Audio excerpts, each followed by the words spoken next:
Assalamualaikum warahmatullahi wabarakatuh. Kami dari kelompok 2 akan menjelaskan beberapa materi, yaitu ada Direct Memory Access, Direct Cache Access, IRO Channel and Processor, External Interconnection Standard, dan itu adalah materi yang akan kami sampaikan. Untuk materi pertama, yang Direct Memory Access, akan dijelaskan oleh Jaki. Waktu dan tempat dipersilakan. Direct Memory Access adalah sebuah prosesor khusus atau special purpose processor yang berguna untuk menghindari pembebanan CPU utama oleh program dan I/O. Fungsi dari modul DMA ini dapat menirukan sebagian fungsi prosesor dan dapat mengambil alih fungsi prosesor yang berhubungan dengan transfer data. Kapan DMA bekerja? Saat prosesor sedang tidak menggunakan bus, saat prosesor dipaksa berhenti sesaat atau suspend siklus yang dicuri oleh DMA disebut cycle stealing. Cara kerja DMA, yang pertama, CPU akan mengirimkan data ke DMA controller, yaitu perintah read-write, alamat device yang akan diakses, alamat awal blok memori yang akan dibaca atau ditulis, jumlah blok yang akan ditransfer, lalu CPU klien mengeksekusi program lain. DMA controller mengirimkan interrupt ke CPU jika telah selesai. Pengambilan alihan bus oleh DMA bukan interrupt CPU, tidak perlu menyimpan konteks. CPU hanya tertunda sesaat satu siklus sebelum mengakses bus, yaitu sebelum operan atau data diambil atau ditulis diagram modul DMA. Next, Kang. Konfigurasi modul DMA. Konfigurasi pertama itu hanya menggunakan single bus. DMA dan modul I/O terpisah. Setiap transfer harus mengakses bus 2 kali. Untuk konfigurasi kedua, yaitu DMA controller dan modul I/O terintegrasi. Satu DMA controller dapat menangani lebih dari satu modul I/O. Setiap transfer hanya perlu mengakses bus 1 kali. Untuk yang ketiga, konfigurasi yang ketiga digunakan bus I/O secara terpisah. Semua modul I/O cukup dilayani dengan sebuah DMA. Setiap transfer hanya perlu mengakses bus 1 kali. Jalur transfer DMA ada 3 langkah dalam DMA. Yang pertama, prosesor menyiapkan DMA transfer dengan menyediakan data-data dari perangkat operasi yang akan ditampilkan, alamat memori yang akan menjadi sumber, dan banyaknya byte yang akan ditransfer. Yang kedua, pengendali DMA memulai operasi dengan menyiapkan bus, menyediakan alamat, menulis, dan membaca data sampai seluruh blok sudah ditransfer. Yang ketiga, pengendali DMA menginterupsi prosesor, di mana selanjutnya akan ditentukan tindakan berikutnya. Metode transfer data. Yang pertama ada HALT atau burst DMA, mode DMA. Ya, burst mode DMA adalah DMA yang memegang kontrol dari sistem bus dan mentransfer semua blok data dari memori ke single burst atau sebaliknya. Yang kedua itu cycle stealing DMA. Metode ini mengikut sertakan pengendali DMA untuk memegang kontrol dari sistem bus dengan jangka waktu yang lebih pendek pada periode di mana microprosesor sibuk dengan operasi internal dan tidak membutuhkan akses ke sistem bus. Keunggulan dari DMA, performance sistem ditingkatkan dengan transfer data langsung antara memori dan I/O device dan tidak melibatkan CPU. CPU dibebas tugaskan dari transfer data dan transfer data jadi lebih cepat. Untuk kelemahannya, pada burst mode transfer data CPU tidak aktif untuk waktu yang lama. Terima kasih, Kang. Baik, untuk materi direct cache access akan disampaikan oleh Mutia. Tempat dan waktu dipersilakan.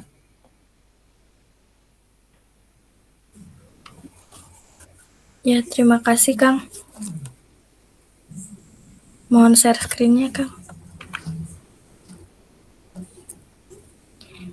Direct Cache Access adalah protokol sistem pemrosesan informasi yang mengizinkan data dari perangkat input atau output I/O untuk ditempatkan ke dalam cache yang sesuai berdasarkan aplikasi yang sadar protokol.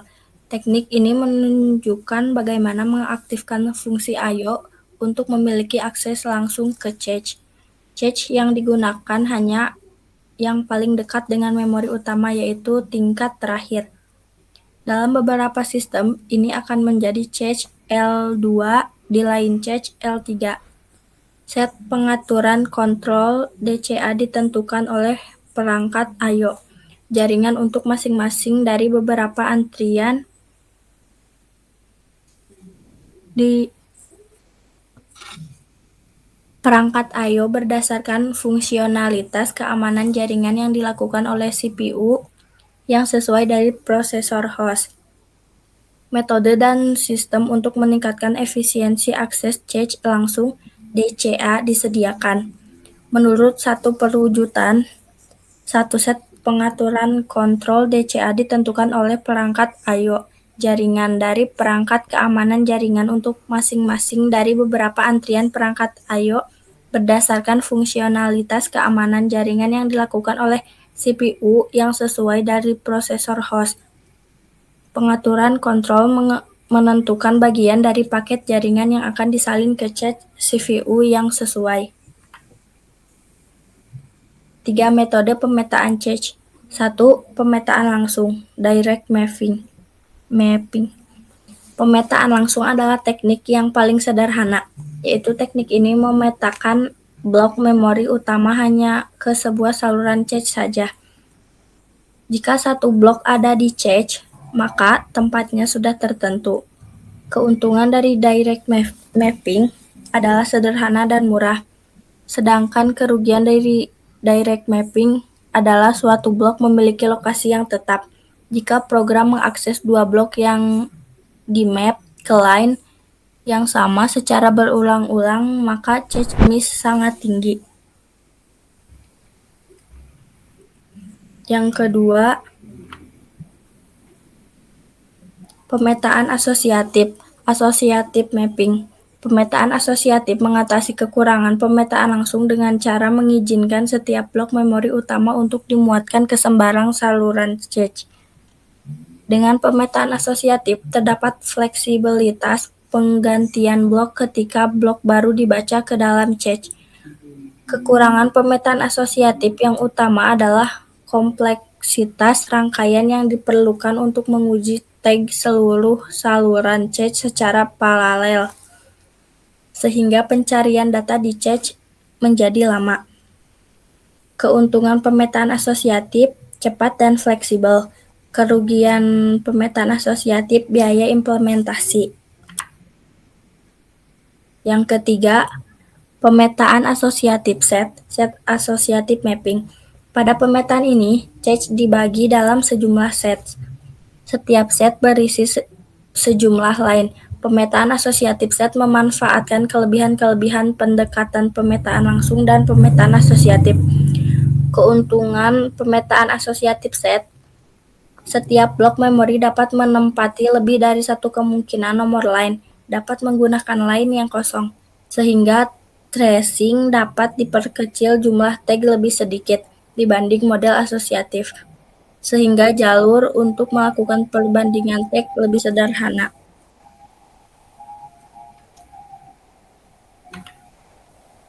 Baik, untuk materi selanjutnya ada I/O channel and processor. Materi ini akan disampaikan oleh Salma. Baik, terima kasih Kang Faris. Ya, silakan. Yang pertama, kita akan membahas tentang evolusi fungsi I/O. Di langkah pertama, ada CPU mengontrol peripheral secara langsung. Hal ini terlihat pada peran sederhana yang dikendalikan oleh microprocessor.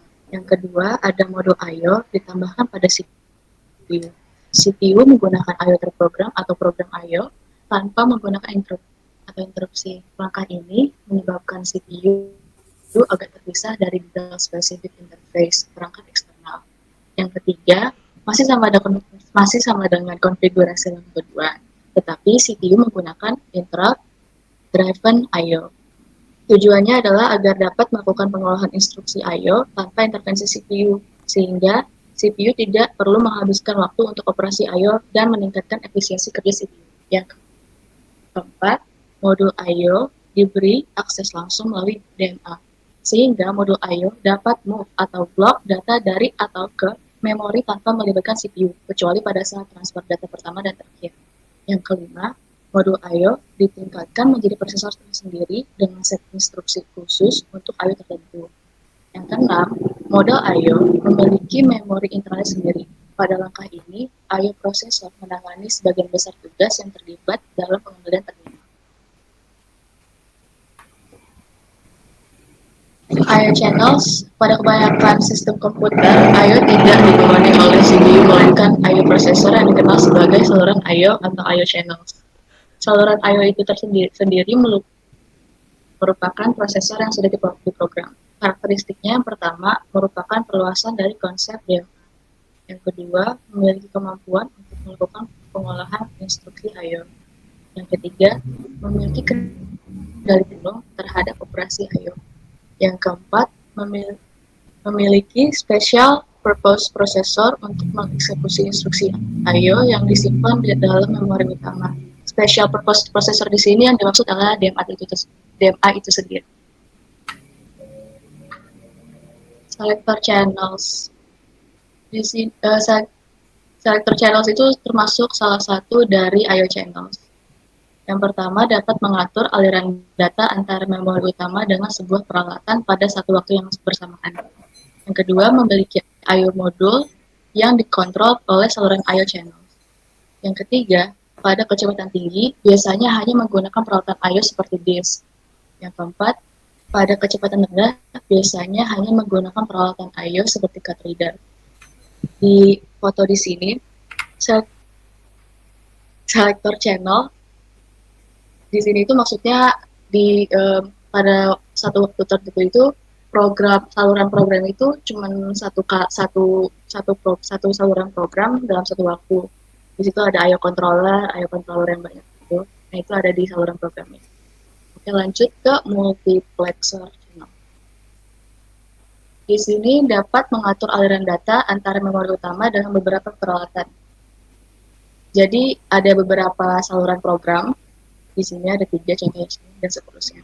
Yang kedua, lebih efektif bila menggunakan peralatan dengan kecepatan rendah dibandingkan dengan selector channel. Yang ketiga, dapat mengaktifkan beberapa peralatan secara serentak, tetapi saluran harus melengkapi saluran program yang satu untuk satu peralatan sebelum memulai dengan saluran program yang lain. Maksudnya, jadi harus di dalam multiplexer channel ini, di satu saluran program itu harus selesai dulu sampai nggak ada error dan pokoknya nggak ada error, terus baru lanjut ke saluran program selanjutnya.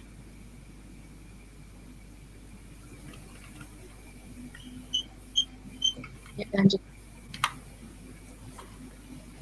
Baik, untuk materi selanjutnya akan disampaikan oleh Arbi. Baik, di materi ini saya akan memberikan gambaran singkat tentang standar antarmuka eksternal yang paling banyak digunakan untuk mendukung I/O. Langsung saja saya bahas satu persatu. Yang pertama ada USB atau Universal Serial Bus. USB banyak digunakan untuk koneksi peripheral yang mana adalah antarmuka bawaan untuk perangkat berkecepatan lebih lambat seperti keyboard dan perangkat penunjuk. Tetapi juga biasa digunakan untuk I/O berkecepatan tinggi, termasuk printer, drive disk, dan adaptor jaringan.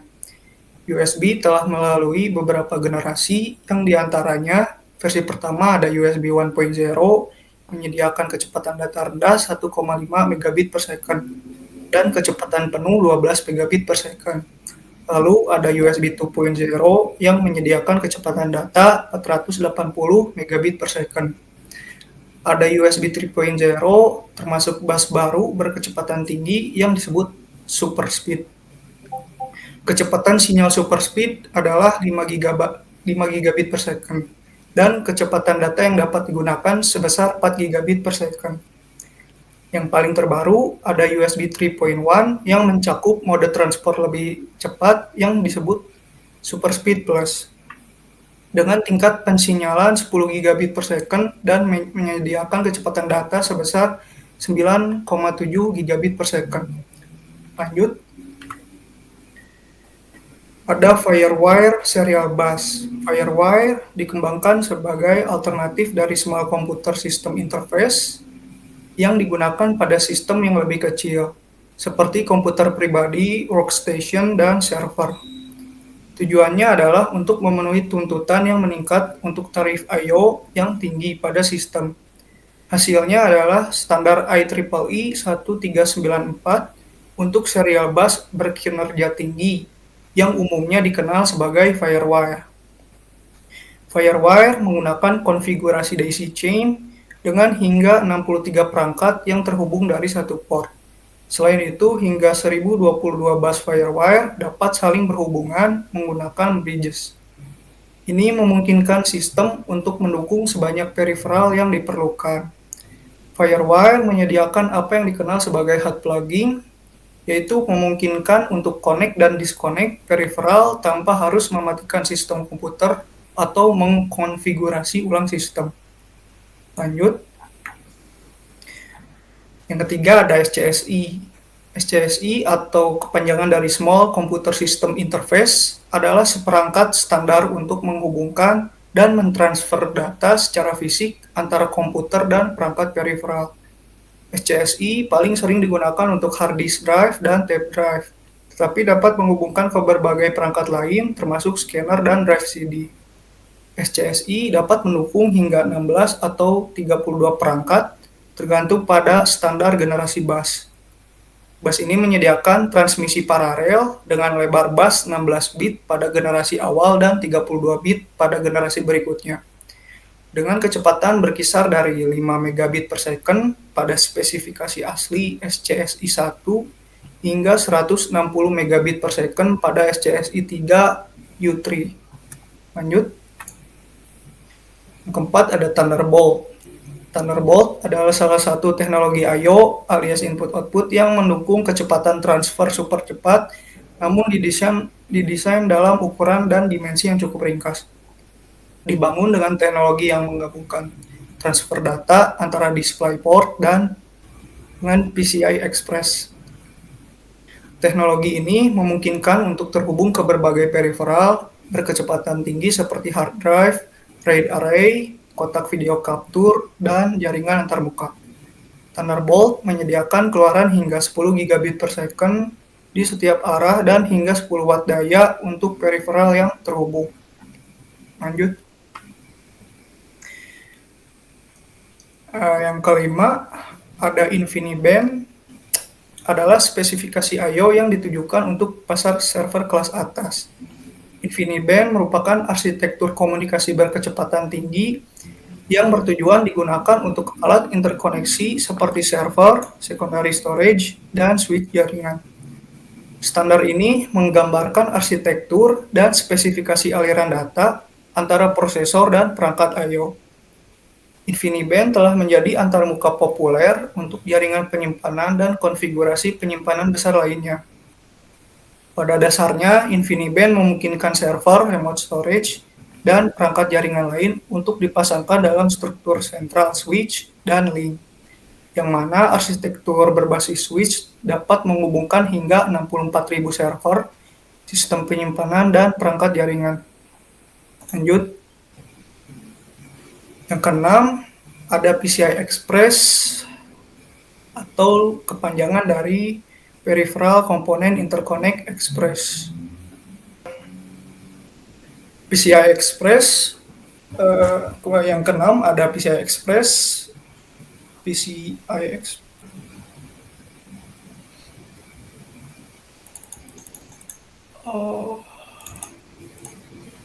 Keenam ada PCI Express, Peripheral Component Interconnect atau disingkat PCI adalah bus high bandwidth yang dapat berfungsi sebagai bus peripheral. Dibandingkan dengan spesifikasi bus umum lainnya, PCI memberikan kinerja sistem yang lebih baik untuk subsistem I/O. Namun skema PCI berbasis bus belum namun skema PCI berbasis bus belum dapat mengimbangi tuntutan kecepatan data perangkat yang terpasang. Dengan demikian, versi baru yang dikenal sebagai PCI Express atau PCIe telah dikembangkan. PCIe adalah sistem bus berkecepatan tinggi untuk menghubungkan periferal dari berbagai jenis dan kecepatan aliran data. Ini merupakan tipe standar koneksi untuk perangkat terminal di komputer SSD dengan slot PCIe, sound card, dan juga konektor LAN berkecepatan tinggi 10 gigabit per second. Lanjut. Terdapat 4 konfigurasi menggunakan PCIe. Pertama ada switch yang mengelola beberapa aliran PCIe. Yang pertama, switch mengelola beberapa aliran PCIe. Yang kedua, PCIe endpoint, perangkat atau pengontrol I/O yang mengimplementasikan PCIe seperti gigabit Ethernet switch, pengontrol grafik atau video, antarmuka disk, atau pengontrol komunikasi. Yang ketiga, legacy endpoint, memungkinkan perilaku lama seperti penggunaan ruang I/O dan log transaction. Ini ditujukan untuk desain yang sudah ada dan telah bermigrasi ke PCI Express. Lalu yang keempat, PCIe atau PCI Bridge, memungkinkan perangkat PCI lama untuk dihubungkan ke sistem berbasis PCIe. Lanjut. Ini keberapa ya?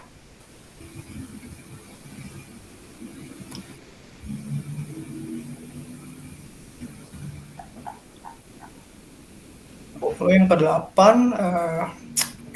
SATA. Serial SATA atau serial ATA adalah antarmuka sistem penyimpanan disk, hard disk drive, dan optical drive. Ini memberikan kecepatan data hingga 6 gigabit per second dengan maksimum per perangkat 300 megabit per second. SATA banyak digunakan di komputer desktop dan laptop konvensional. Lanjut. Yang ke-9 ada Ethernet. Ethernet adalah teknologi jaringan kabel yang dominan digunakan di rumah, kantor, data center, perusahaan, dan jaringan area luas atau WAN.